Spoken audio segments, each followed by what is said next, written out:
Alright, Day of the Diesels. Out of all the specials, I think Day of the Diesels would probably be my least favorite. It just didn't grab me. Not that the majority of the others really did, but this one was just, well, let me put it this way. Uninteresting. But does that mean it's awful? Heck no. In fact, I wouldn't even call it bad. It definitely has some good stuff in it, but the majority is just, again, uninteresting. Well, let's get going and look at the story. Thomas and Percy come across a burning barn, and there's problems putting it out. This scene is actually really intense. I mean, just look at the fire and smoke. I remember getting really hyped for this special. Then Belle came along, and from there, it went down. Belle is one of the stupidest characters that has been introduced, but I'll talk about her more later. Anyway, Belle puts out the fire and starts hanging out with Thomas more than Percy. Percy feels left out and lonely, and Diesel sees an opportunity here. He convinces Percy to befriend Diesel 10, which he does, and they use this plan to take over the steamworks because the diesel works are in terrible condition. I'll start off with what works well here. I like that Diesel 10 kinda had his old personality. Though nowhere near as evil as in Magic Railroad, he's very cunning. His plan to use Percy to take over the steamworks was very clever in my opinion. It's not necessarily evil, but it's still pretty villainous, pretending to be someone's friend and then using them to get a hold of something. That's manipulation, basically. It reminds me of someone like Stalin using filthy lies to get people to like him. A problem I did have with Diesel 10 was that his voice didn't really match him.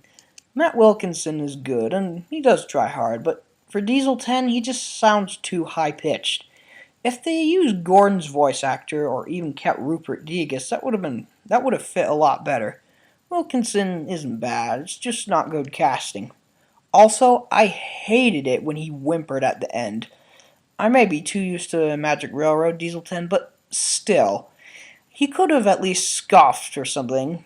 Wouldn't it have been great if before he left he said, "I'll get you next time, Steamies"? But in general, his appearance here was really well done. Another thing I liked was the fire scenes. Like I said before, the fire at the beginning was really spectacular, and so was the one at the end. This was really the first time we saw something as intense as this, not counting the fires from Season 5. And it was pretty epic and intense. It did kind of feel like Season 5-ish. Another thing I found epic was all the engines charging to the steamworks. That was a really great scene, very engaging. For the first time, we see all the steam engines coming together and set off to go kick some ass. However, after they reached the steamworks, the epicness kinda went down.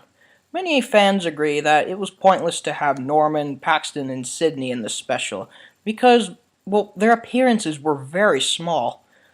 I agree, especially with Sydney. I was really looking forward to his forgetful personality. Too bad I just had to wait till Season 17. But I really like Den and Dart. They've both got fun personalities, especially Dart. They're not Bill and Ben, but I enjoyed it when they were on screen, like when Den would try to say something smart, but Dart would make him look completely idiotic. I'll admit the "what he means is" thing did get old in subsequent seasons, but I definitely chuckled at it here. I also love the opening credits music and really like the design of Flynn. Where I live, I sometimes get held up by a railroad crossing, only to find it's just a truck on railroad wheels going by. So, what makes Day of the Diesels my least favorite special? While it does have some good stuff, the story is just, well, again, uninteresting. We've seen Thomas and Percy have a fallout before. In fact, this wasn't even a fallout, it was more of a stupid misunderstanding. And I mean really stupid. I miss the days from Season 2 where Thomas and Percy were complete assholes at each other, like in Thomas, Percy, and Cole and Woolly Bear. Nowadays, all we get is, "Oh, Thomas doesn't think I'm his friend anymore. I'm sad. I'm gonna mope now. Ugh, I hate it!" It's like the nostalgia critics' hatred of that liar revealed cliche. I just hate the big misunderstanding shit.